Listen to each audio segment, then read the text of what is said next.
My name is Emile Oliver, and I'm a Specialist Registrar in Trauma and Orthopedics in the United Kingdom. And this presentation is on the review of management and outcomes of scaphoid injuries referred to the virtual fracture clinic at a large district general hospital.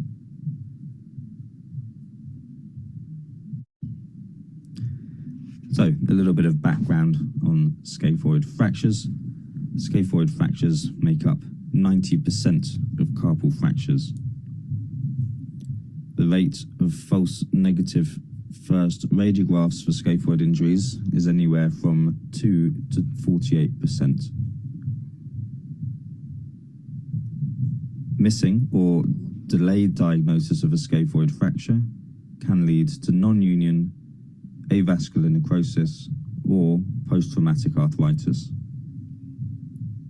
Missing these injuries has a very high rate of litigation due to the previously mentioned complications, and also has a high rate of socio-economic effects.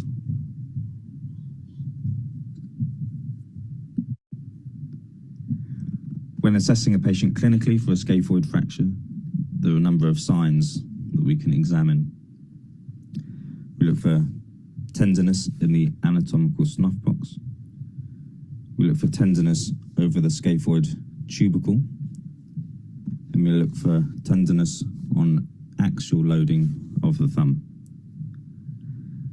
Now, these signs individually have a fairly high sensitivity between 80 and 100%, but unfortunately have a fairly poor specificity of only 20 to 50%.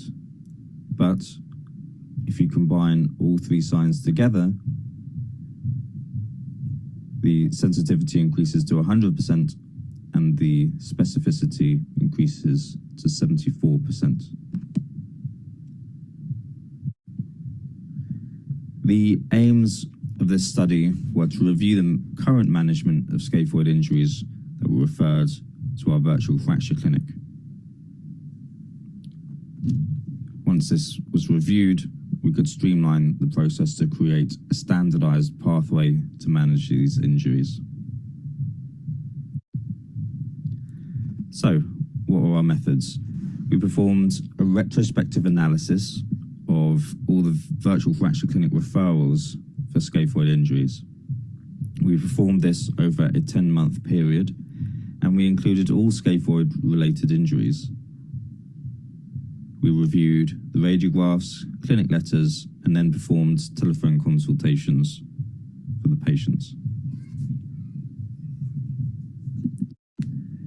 Moving on to the results, over this period, we had 121 referrals for potential scaphoid injuries.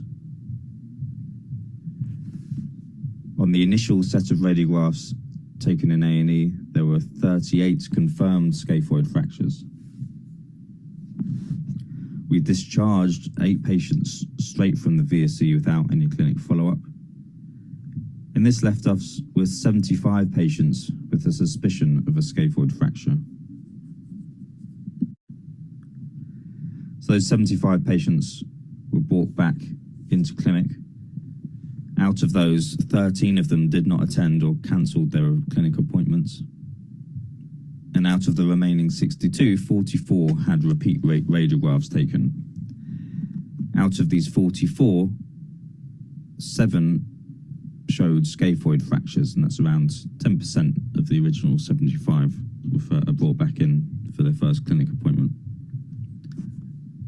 The radiographs also picked up 9 other injuries that weren't scaphoid fractures. 21 patients out of the 62 were discharged. 2 of them had MRIs requested to further investigate the cause of their symptoms. And we then had 22 patients that we were still suspicious there might be a scaphoid fracture, and we brought them back for follow-up in a second clinic.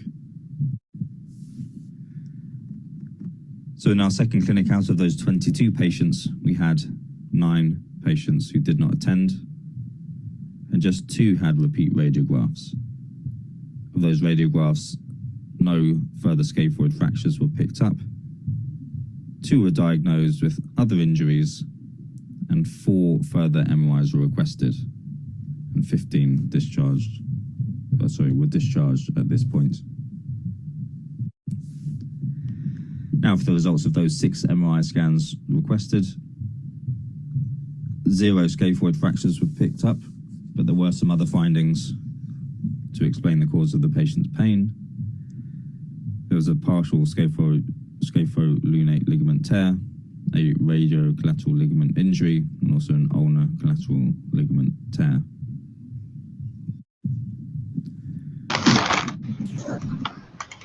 Of the discharge from either PRWE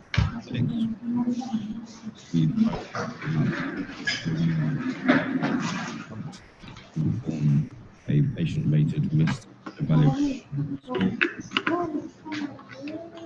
13 scored 0, 3 scored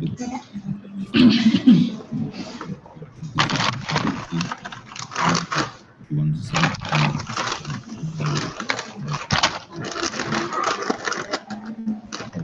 To summarise the results, we had suspected scaphoid injuries to the virtual fracture clinic. 38 fractures were diagnosed at the initial radiographs during the virtual fracture clinic. 6 were diagnosed at the first clinic for X-rays. 0 were diagnosed at clinic for 14 other diagnoses, and 69% of discharges had no ongoing symptoms at the 6-month point. So we developed a pathway. As you can see from the previous management, there's a lot of variation with people getting radiographs. The first and second follow-up clinic, or requesting MRIs early, the first clinic or here's our pathway. Patient comes in the emergency department. Someone suspects scaphoid injury and refers to the virtual fracture clinic. At this point, they either have a confirmed fracture or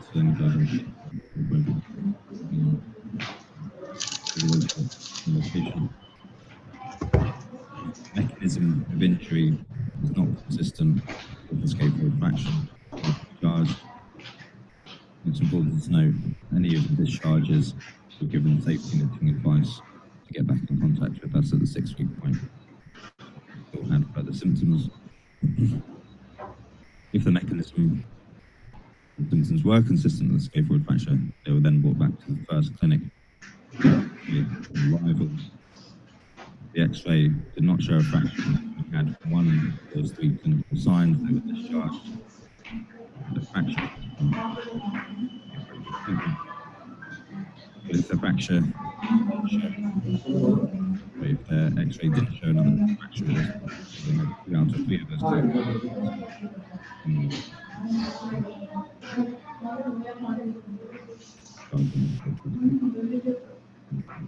MRI scan.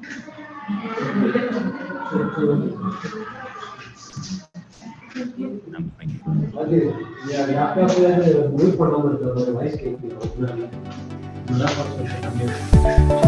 much.